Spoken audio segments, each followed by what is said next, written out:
Tudo bem? Tudo ótimo contigo.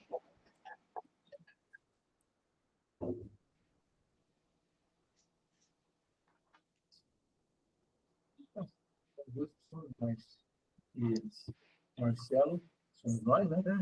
E a Luciane. Tudo na paz?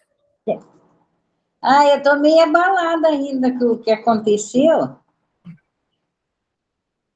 Eu fiquei meio abalada. Fica, né, Lucélia?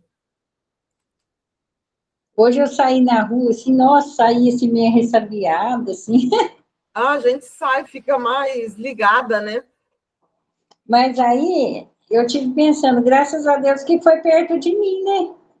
Eles faltaram a minha filha, foi perto da gente, tava, as crianças, estavam outra minha filha. Já pensou se ela estivesse sozinha, né? Uhum. Mas tá tudo certo. Graças a Deus recuperou tudo, né? E ainda conseguiram recuperar tudo, né? Que bom. Conseguiu.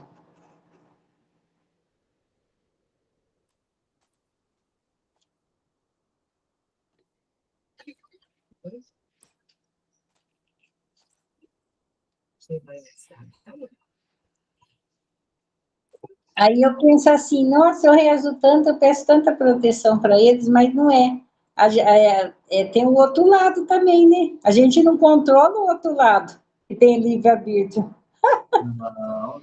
Mas, ô Lucélia, pensa que eles tiveram a proteção. Não aconteceu nada. Verdade mesmo. Eles tiveram a proteção. Tiveram, acharam na hora, né? Porque ela estava preocupada com a chave e tudo do serviço. É verdade mesmo.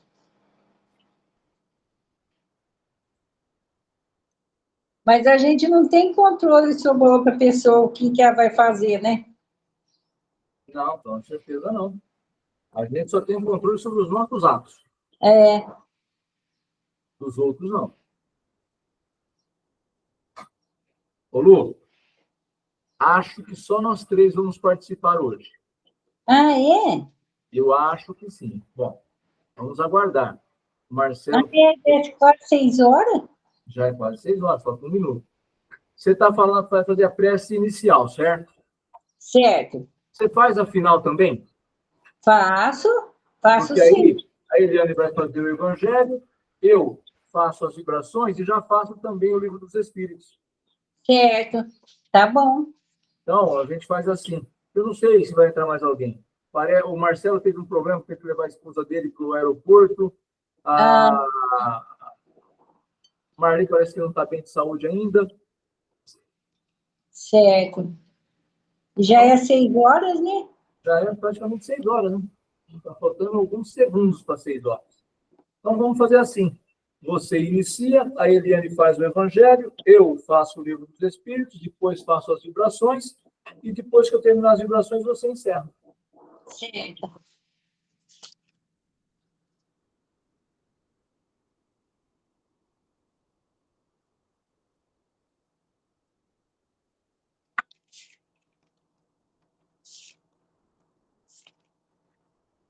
Pode começar, então. Pode começar?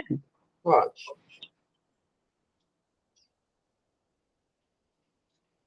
Vamos, então, agradecendo por estarmos aqui mais esse sábado. E vamos serenando as nossas mentes, nossos corações, esquecendo de todos os problemas lá de fora. E vamos nos ligando a Deus, a Jesus, aos mentores dessa reunião, aos nossos mentores individuais, ao Francisco de Assis, que o plano espiritual nos ampara e que possamos assimilar toda a lição do Evangelho e do Livro dos Espíritos. Senhor, fazer de mim um instrumento de vossa paz. Onde houver ódio, que eu leve o amor. Onde houver ofensa, que eu leve o perdão. Onde houver discórdia, que eu leve a união. Onde houver dúvida, que eu leve a fé. Onde houver o erro, que eu leve a verdade. Onde houver desespero, que eu leve a esperança. Onde houver tristeza, que eu leve a alegria. Onde houver treva, que eu leve a luz. Ó Mestre, fazer que eu procure mais consolar que ser consolado, compreender que ser compreendido, e amar que ser amado. Pois é dando que se recebe, é perdoando que se é perdoado, e é morrendo que se vive para a vida eterna. Que assim seja.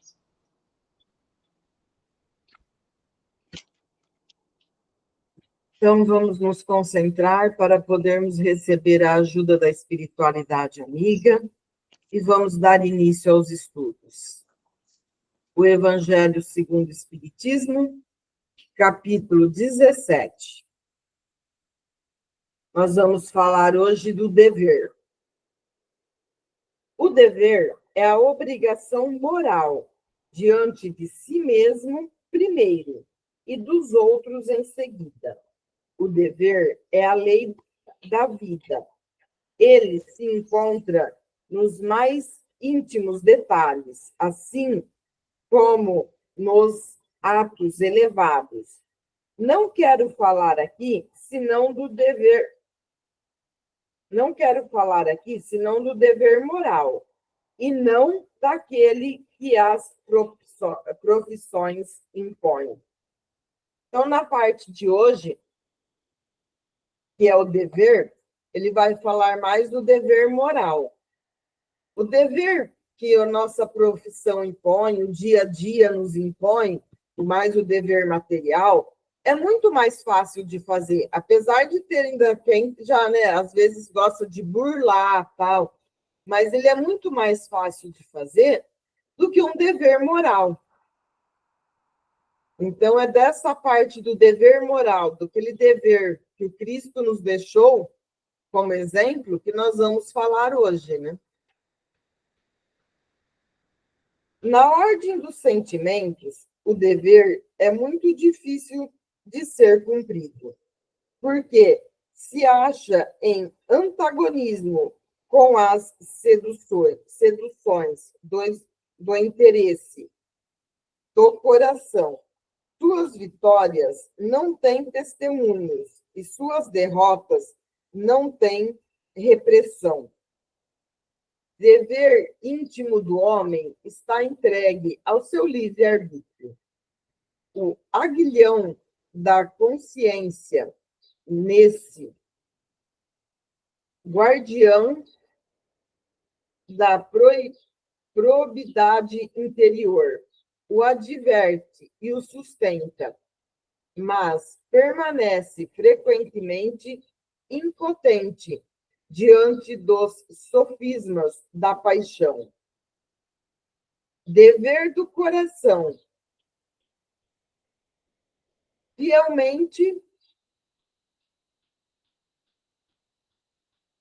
observado, eleva o homem, mas esse dever, como precisá-lo, onde começa ele? Onde se detém? O dever começa precisamente no ponto em que ameaçais a felicidade e a tranquilidade do vosso próximo, e termina no limite que gostarias de ver ultrapassado em relação de vós mesmo.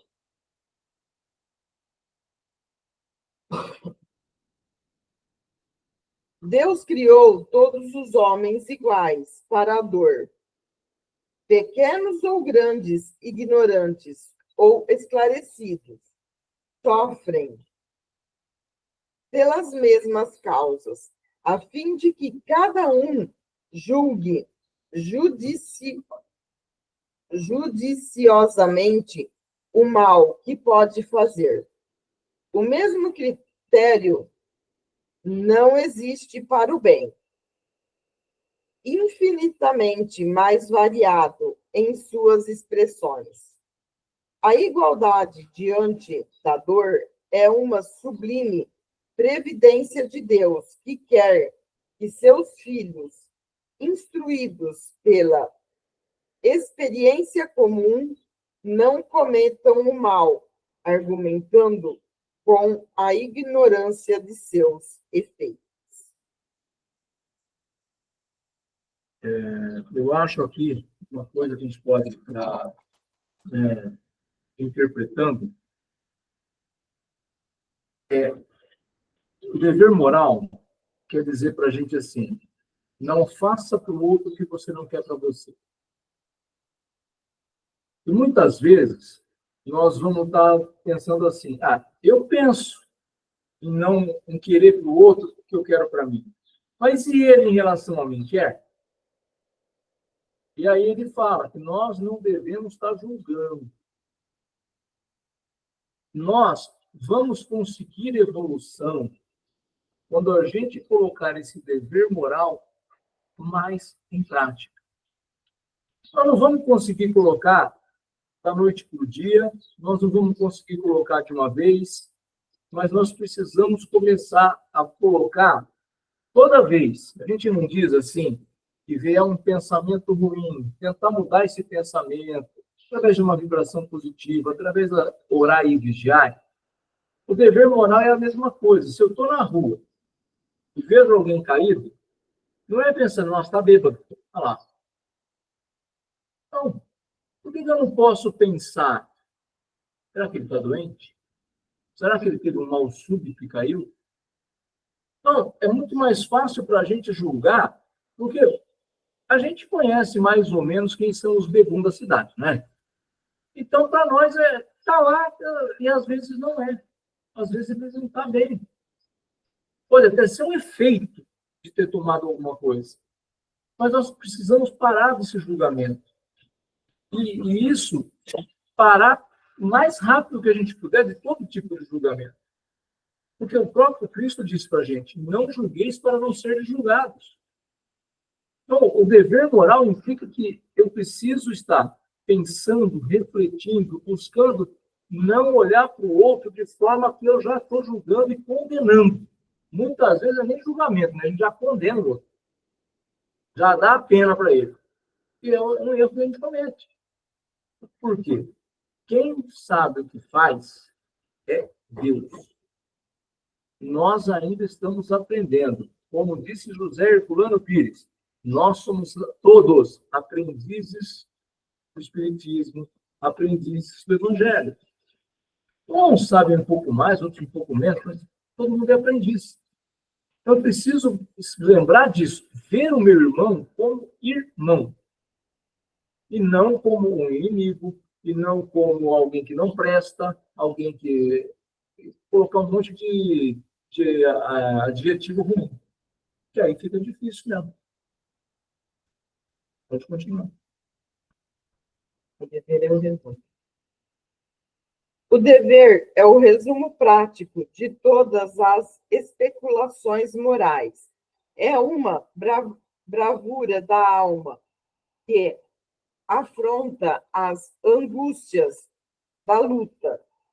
É austero e flexível, pronto a dobrar-se às diversas complicações.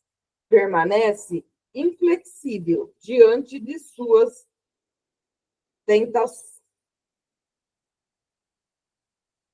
tentações. O homem que cumpre o seu dever ama a Deus mais que as criaturas, e as criaturas mais do que a si mesmo. Ele é, ao mesmo tempo, juiz e escravo em sua própria causa. Juiz e escravo na sua própria causa, e não na causa dos outros. Então, eu começo a me olhar mais, a buscar as minhas correções, para que moralmente eu tenha condições de fazer a minha parte. De não ficar apegado a julgar o outro, a condenar o outro. O dever é o mais belo laurel da razão. Depende dela, como o filho depende de sua mãe. O homem deve amar o dever, não porque preserve dos males da vida, aos quais A humanidade não pode se subtrair, mas porque dá à alma o vigor necessário ao seu desenvolvimento. O dever cresce e irradia sob mais elevada forma em cada uma das etapas superiores da humanidade. A obrigação moral não cessa jamais da criatura para com Deus. Ela deve refletir as virtudes do Eterno, que não aceita um esboço imperfeito, porque quer que a beleza de sua obra esplandeça diante dele. Lázaro, Paris, 1863.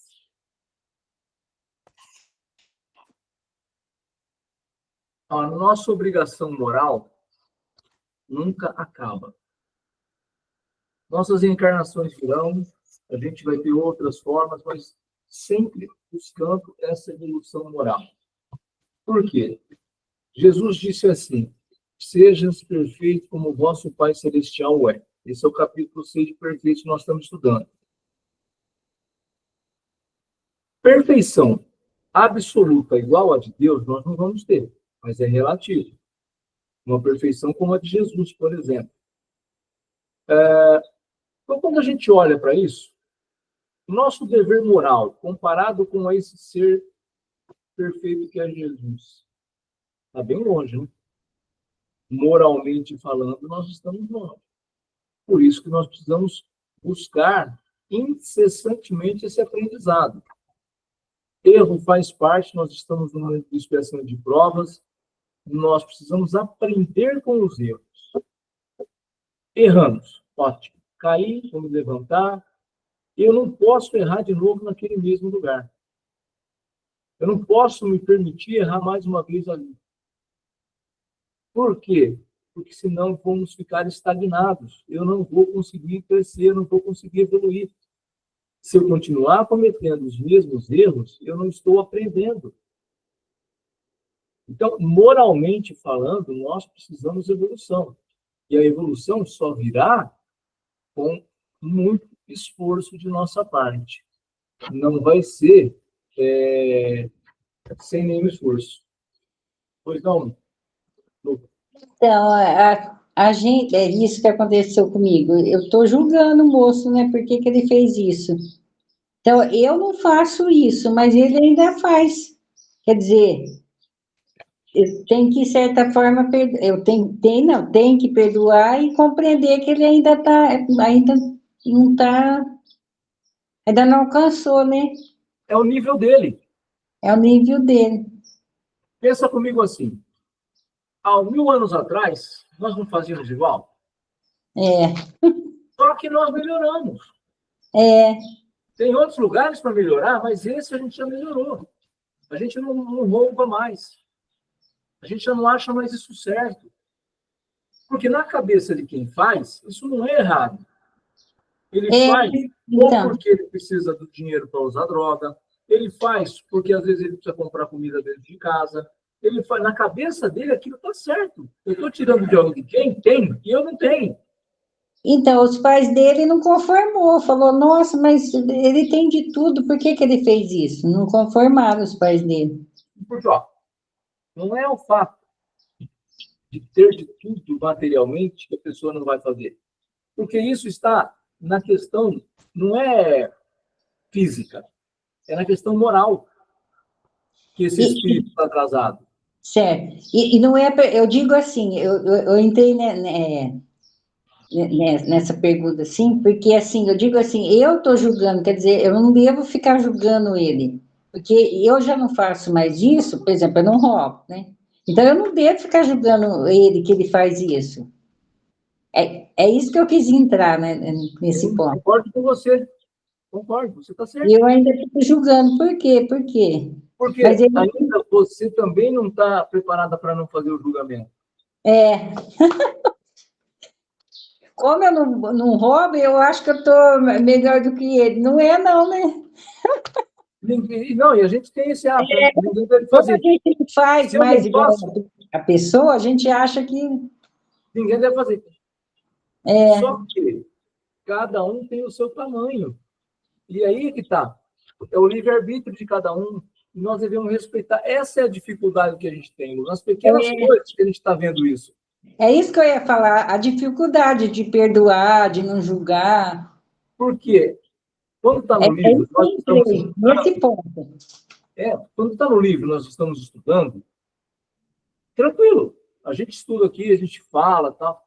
A hora que acontece é o nosso teste. Porque eu não estou vendo a parte material, eu estou vendo assim que eu estou julgando nessa parte de julgamento, de não perdoar. Mas aos poucos você vai conseguir. É, Não pode é desistir. ainda mais Perseverar. quando chega o filho da gente, né? Exatamente.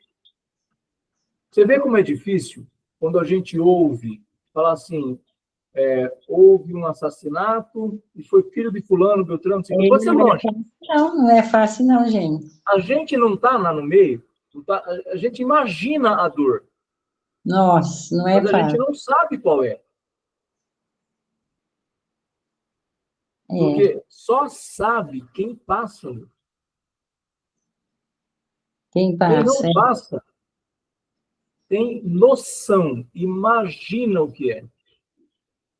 E sofrimento não é igual. Pode perder o pai, a mãe, o filho, e sofrer mais que o outro. Justamente porque uns podem estar mais preparados e outros menos preparados. Não dá para falar assim, não, eu também passei por isso, tá aí, ó, é fraco. Não. Ele tem a dificuldade. Perdoar tudo não é, a gente julga mesmo, né? Exatamente. Exatamente. Está ainda dentro de nós isso. Por isso que tem que se esforçar muito. Sim. Muito bem. Vamos agora mudar para o Livro dos Espíritos.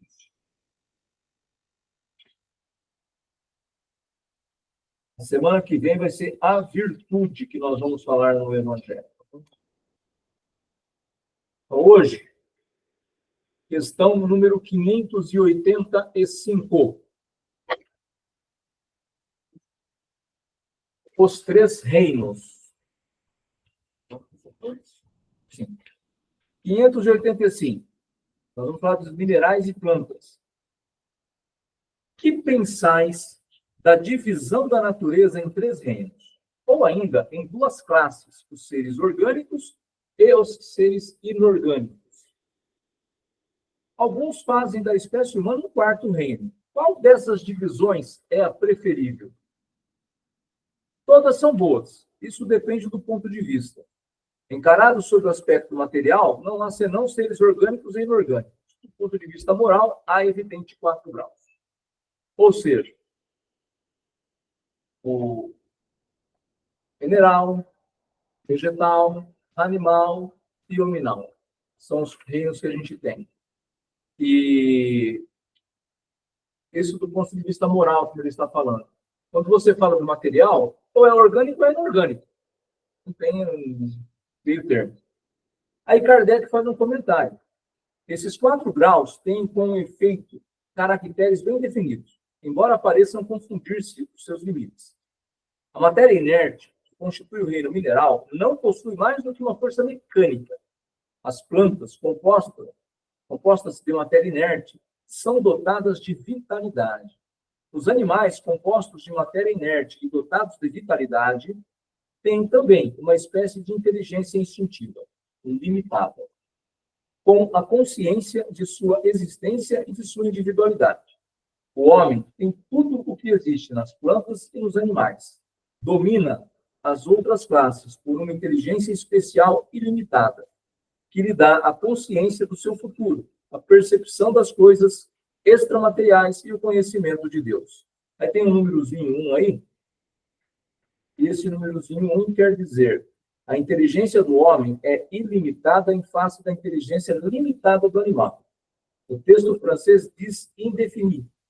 geralmente traduzido por indefinida, embora a palavra indefinido tenha também, em português, o sentido de sem limites.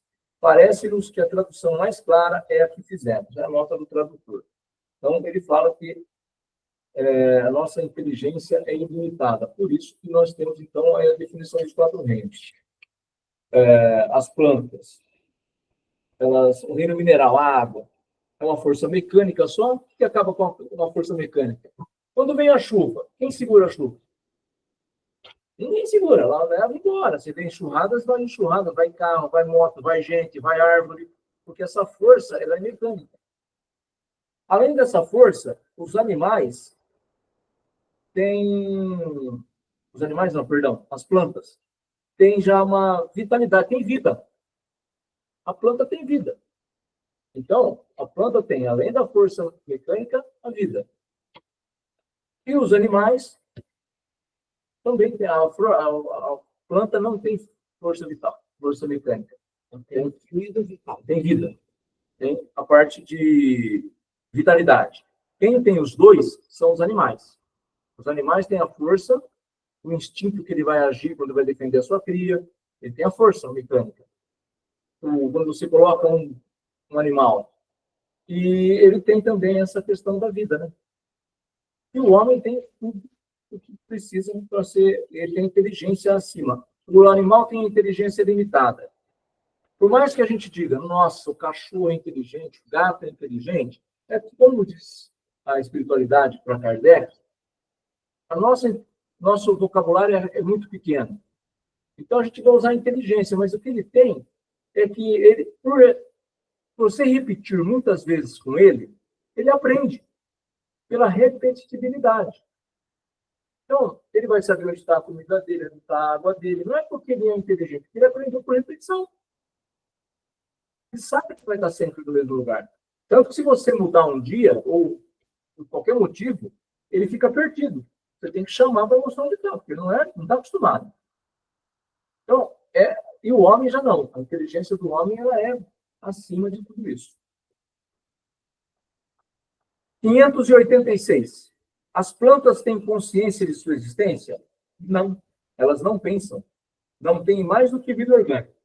Então, não fica com a consciência, olha, eu sou uma planta, uma flor, uma rosa, sou cheirosa. Ela não tem pensamento, ela não tem inteligência. Ela tem a vida que ela tem ali e procura, de acordo com o seu instinto, o girassol. Ele não vai onde está o sol? Não por ser inteligente, é porque para ele é importante. Então, ele vai virando, ele vai se ajeitando para o sol. As plantas têm sensações, sofrem quando mutiladas? As plantas recebem as impressões físicas da ação sobre a matéria, mas não têm percepções, que, conseguinte, não tem sensação de dor. Então, quando a gente fica mais triste quando vê cortar a árvore, quando vê maltratar uma flor, do que ela ficar triste. Porque ela não tem essa sensação, né? Mas nós estamos vendo, a gente fala, nossa, olha o que estão fazendo com aquela árvore. Por que estão acabando com as árvores lá? Aquele parque era tão bonito, aquele bosque florido, e agora estão acabando. Nós ficamos, porque a gente está percebendo que isso vai acabando com o nosso meio ambiente. Mas as flores não têm esse pensamento, essa sensação de dor. 588. A força que atrai as plantas, uma para as outras, é independente da sua vontade? Sim. Elas não pensam. É uma força mecânica da matéria que age na matéria. Elas não poderiam opor-se. Penso eu que seria mais ou menos assim. Você tem um ímã. Se você passar com algo de metal perto de cima, ele vai puxar. Por quê? Porque é metal. Se você passar com um papel, se você passar com uma linha, ele não vai pegar.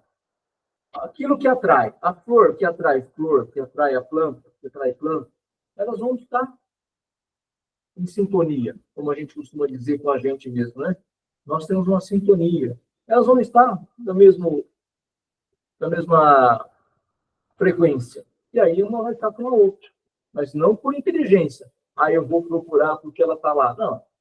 Aquela força mecânica leva ela até lá. Certas plantas, como a sensitiva e a dionéia, por exemplo, têm movimentos que acusam uma grande sensibilidade e, em alguns casos, uma espécie de vontade, como a última, cujos lóbulos apanham a mosca e vem pousar sobre ela para sugar-lhe o suco, e a qual ela parece haver preparado uma armadilha para matar.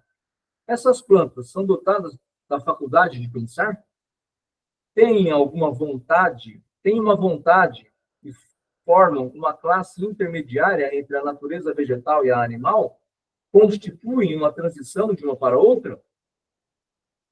Tudo é transição na natureza, pelo fato mesmo de que nada é semelhante. E, no entanto, tudo se liga. As plantas não pensam e, por conseguinte, não têm vontade. A ostra que se abre e todos os zoófitos não têm pensamento. Nada mais possuem que o instinto natural e cego. Aí Kardec complementa. O organismo humano nos fornece exemplos de movimentos analógicos, sem a participação da vontade, como as funções digestivas e circulatórias. O pilouro se fecha ao contato de certos corpos para negar-lhes passagem. O mesmo deve acontecer com a sensitiva, na qual os movimentos não implicam absolutamente a necessidade de uma percepção, e menos ainda de uma vontade. Tem função mecânica nossa, como ele fala aqui das funções digestivas. Nós não pensamos, a gente comeu, não vai ficar pensando, olha, eu vou comer aqui agora, eu vou pedir para descer, para ir no lugar certinho lá, para poder fazer a digestão. Não tem pensamento. É uma força que leva a isso. E se não tiver um canalzinho fechado, tiver alguma coisa, vai dar avaria no nosso procedimento interno. Mesma coisa para a circulação. Se a circulação estiver boa, porque entupiu a veia, alguma coisa, vai ter que fazer alguma manutençãozinha. Então, a flor, a planta, é a mesma coisa. É tudo através desse instinto, dessa ação mecânica que ela vai descer. Algum complemento, meninas? Não. Ok. Então, vamos lá, que nós estamos acabando. Faltam duas. Não há nas plantas, como nos animais, um instinto de conservação que o leva a procurar aquilo que lhes pode ser útil e a fugir do que lhes pode prejudicar? Há, se o quiseres, uma espécie de instinto. Isso depende da extensão que se atribua a essa palavra, mas é puramente mecânico. Quando nas reações químicas vedes dois corpos se unirem, é que eles se afinam. Quer dizer que há afinidades entre eles, mas não chamais a isso de instinto. Então, quando a gente está falando aqui, né, se há nas plantas, como nos animais, um instinto de conservação que leva a procurar aquilo que é útil e fugir do que prejudica. Ele diz que, por afinidade, nós fazemos isso. Nós não, a planta. É por afinidade. Da mesma forma, acontece com a gente. Quando a gente fala com a palavra afinidade, você está numa casa espírita, você está numa festa, com quem você está próximo? Numa casa espírita, você pode gostar de todo mundo, abraçar e beijar a todos, mas você vai estar sentado ao lado daquela pessoa que você tem mais afinidade. Você está numa festa, onde não tem local para você ficar, você senta onde você quiser. Você vai se reunir com quem?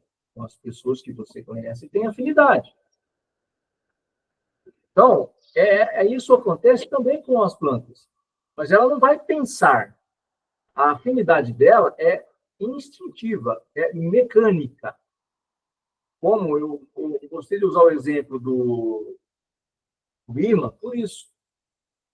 O ímã, ele pega o que é afim dele, tem afinidade com ele, o que é metal.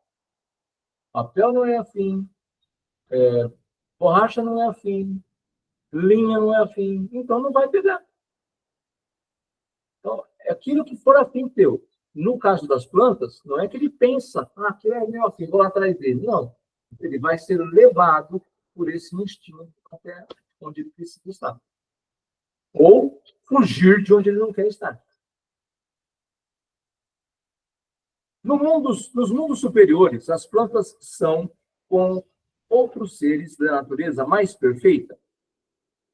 Tudo é mais perfeito. Mas as plantas são sempre plantas, como os animais são sempre animais, e os homens sempre homens. Aqui também tem um 2 em. Algumas pessoas fazem desta resposta uma negação da continuidade evolutiva das coisas e dos seres.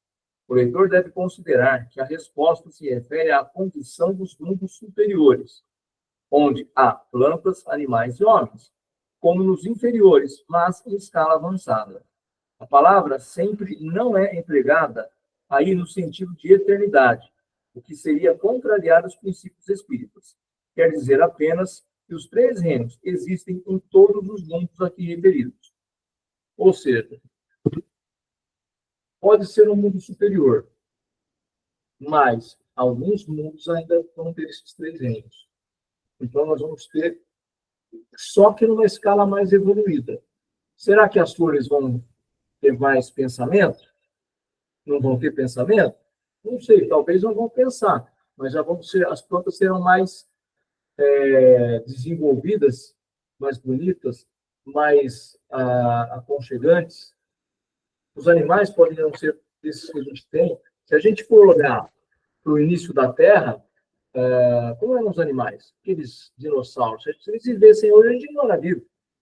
Eles comiam tudo nós. Então, tudo vai mudando, tudo vai evoluindo na nossa escala. Tudo vai acontecendo de evolução em evolução. Tudo é evolução. Exatamente.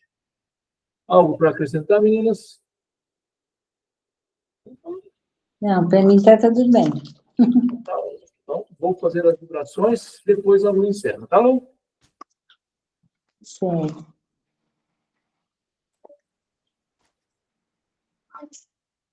Então, vamos acalmando os nossos corações. Vamos silenciando, serenando as nossas mentes. Vamos buscando contato com a espiritualidade amiga.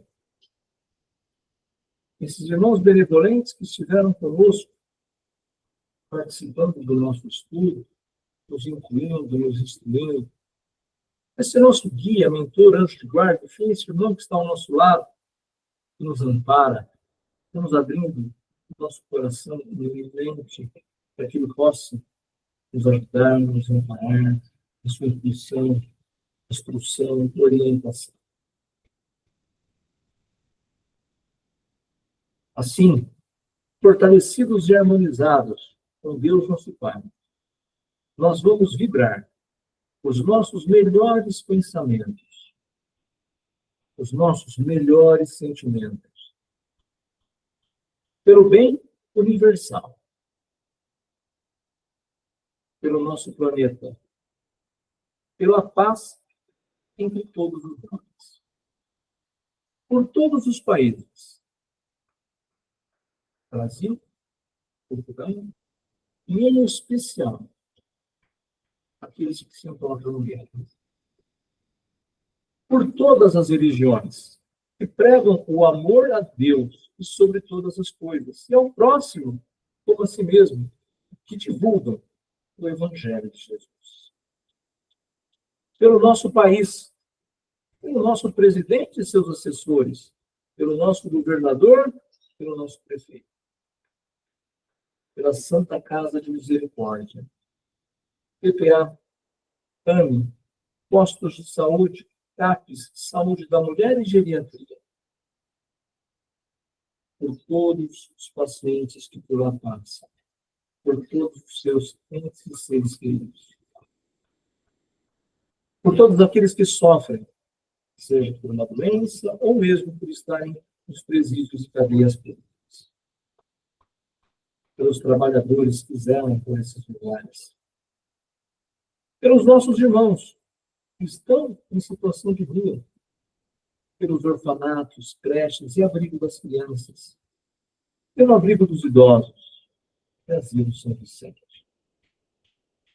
Vamos vibrar por todos os lados da terra, principalmente por aqueles que se encontram em desarmonia, pelo nosso lar e pelos nossos entes e seres queridos conosco convivem, imaginando a figura meiga de Jesus,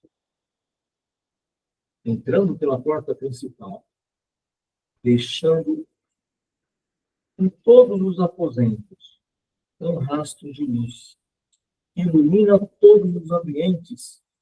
E essa luz transborda por portas e janelas e vai envolvendo todos os nossos vizinhos, pelos nomes em nossas listas de encarnados e desencarnados. E assim, pedimos a Deus permissão para que vibremos por nós mesmos, criaturas que somos, tão necessitadas do amparo e da misericórdia divina. Pedimos aos nossos irmãos, prepostos do Mestre Jesus, que fluidifiquem as nossas águas, trazendo o remédio necessário, possa nos amparar e nos ajudar a manter o nosso equilíbrio. E assim seja. Assim, vamos agradecendo pela leitura, pelo estudo, né, do Evangelho, do Livro dos Espíritos, agradecendo a Deus, a Jesus, ao mentor dessa reunião e ao nosso mentor individual. E que possamos estarmos juntos novamente na quarta-feira de vibrações. Pai nosso que estais no céu, santificado seja o vosso nome. Venha a nós o vosso reino. Seja feita a vossa vontade, assim na terra como no céu. O pão nosso de cada dia nos dai hoje. Perdoai as nossas ofensas, assim como nós perdoamos os nossos devedores. Não nos deixeis cair em tentação, livrai-nos de todo mal, que assim seja, graças a Deus. Que nós possamos termos uma ótima semana. Que assim seja. Assim seja. Muito bem. Bom, mais um estudo realizado pelo Sistema. Mas tá gostoso. E a Tá. dona Clara? Nossa, vai. Dona Clara, beijo. Um abraço bem apertado. Bem. Bom domingo. Dia para a Bom família. domingo. Vocês, viu? Até quarta. Até quarta. Até quarta, se Deus quiser. Tchau, tchau. Tchau, tchau.